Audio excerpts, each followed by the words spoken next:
একবার খাবেন তো বারবার খেতে ইচ্ছা করবে। ভাইরে ভাই, এরকম দুর্দান্ত মজার স্বাদের এত সুন্দর সহজ রেসিপি কিন্তু আর কেউ আপনাকে দেখাবে না। তো চলুন রেসিপিটা কিভাবে করেছি শুরু থেকে শুরু করা যাক। তো প্রথমে বাসায় আলু ছিল না, আমি আলু আর কাঁচা ঝাল আর কিছু টুকিটাকি সবজি কেনার জন্য বাজারে চলে গেলাম। এই যে দেখতেই পাচ্ছেন বিশেষ গাম্বু সাইজের আলু আছে, আবার ছোট ছোট সাইজের বাচ্চা আলু আছে। তো আমি বেছে বেছে কয়েকটা আলু আন্টিকে দিতে বললাম। আন্টি কিন্তু মহিলা দোকানদার ছিল। তো যাই হোক, বাসায় এই যে চলে এসছে, দেখতে পাচ্ছেন আলুগুলো সুন্দর করে ধুয়ে আমি এখন এই যে ছিলার মেশিন দিয়ে সুন্দর করে আলুর খোসাটা ছিলে নিচ্ছি। আলুর খোসাটা ছেলার পর এটা কিন্তু আমি সুন্দর করে একটু কাটিং দিয়ে নিব। যেহেতু আমি ঝটপটভাবে রেসিপিটা তৈরি করব, আমার কিন্তু রেসিপিটা তৈরি করতে আধা ঘন্টাও সময় লাগে নাই। সবাই কিন্তু বলে 5 মিনিটের রেসিপি, বাট 5 মিনিটে কি আসলেই রেসিপি হয়? আপনাদের কাছে একটা প্রশ্ন থেকে গেল আমার। আচ্ছা যাই হোক, আমার কিন্তু আধা ঘন্টাই লেগেছে। তারপর এই যে আলুগুলো সুন্দর করে কেটে ধুয়ে এই যে প্রেশার কুকার দেখছেন, এটা কিন্তু হাঁড়ি প্রেশার কুকার, এটা আমার ভীষণ পছন্দ, সেটাও আপনাদের সাথে শেয়ার করলাম। তো যাই হোক, এখানে হচ্ছে হাঁড়ি প্রেশার কুকারে সুন্দর করে আমি 2টা আলু এই যে দিয়ে এখন আমি 3 থেকে 4টে সিটি দিয়ে নিব। 3 থেকে 4টে সিটি দিতে বেশি সময় লাগে না, ওই ধরেন 5-6 মিনিট কি 7 মিনিট এই টাইমের মতো সময় লেগেছে।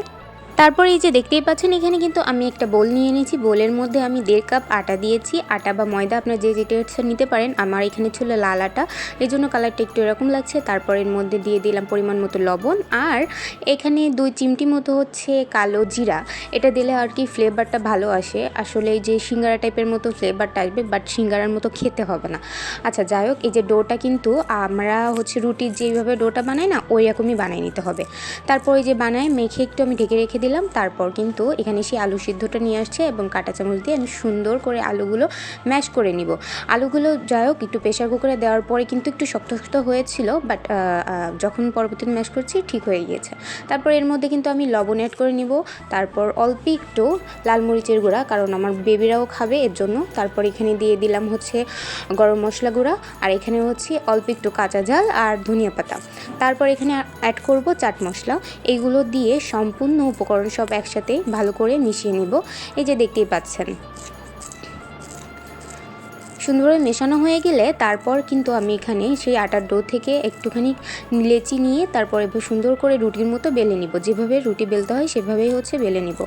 এখানে কিন্তু রুটি বেলার জন্য এক্সট্রা করে অল্প একটু আটা দিয়ে নিয়েছিলাম, যাতে হচ্ছে পিঁড়িতে না লেগে যায়।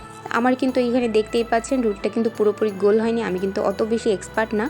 তারপর যাই হোক, খেতে কিন্তু অন্যরকম হবে না রুটির জন্য। তারপরে এখানে দেখতেই পাচ্ছেন সেই আলুর পুরটা আমি সুন্দর করে রুটির গায়ে হচ্ছে মেখে মেখে নিচ্ছি। চারপাশে যত সমানভাবে লাগে এটা কিন্তু খেয়াল করতে হবে অবশ্যই, না হলে একটু কম বেশি হলেও সমস্যা নাই, বাট চারপাশে লাগে যত এটা খেয়াল করতে হবে। তারপর কেমন করে আমি কি প্রসেসিংয়ে হচ্ছে মুড়িয়ে মুড়িয়ে রুটিটাকে রোল করছি এটাও অবশ্যই খেয়াল করবেন।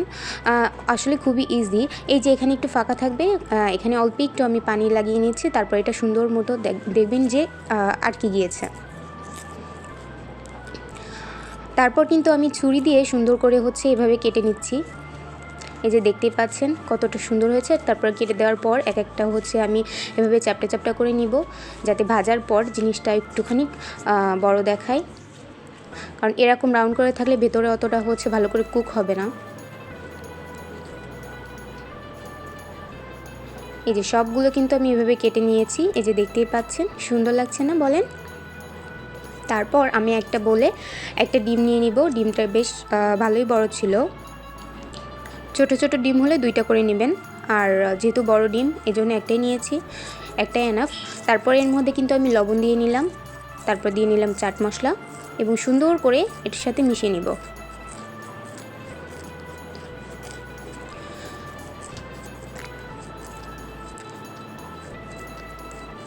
মিশিয়ে নেওয়ার পর এই যে দেখতেই পাচ্ছেন আমি কিন্তু পাশে আর একটা ফ্রাই প্যানে তেল গরম করে নিয়েছিলাম।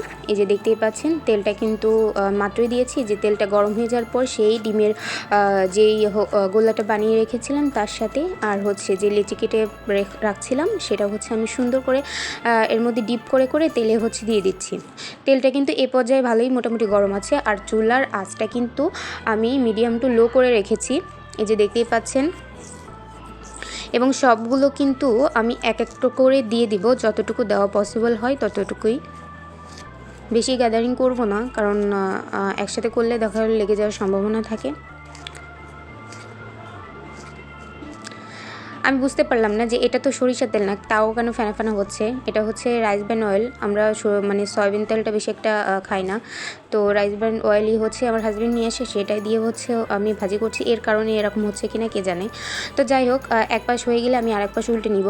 আপনারা যারা এই পর্যায়ে একটু নরম নরম খেতে চান তাহলে একটু আগে আগে উঠিয়ে ফেলবেন, আর যারা একটু ক্রিস্পি খেতে চান আমার মতো, তো আমার বেবিরা আমরা হচ্ছে ক্রিস্পি পছন্দ করি, এর জন্য হচ্ছে এরকম একটু মানে কড়া করে ভাজি করে নিচ্ছি।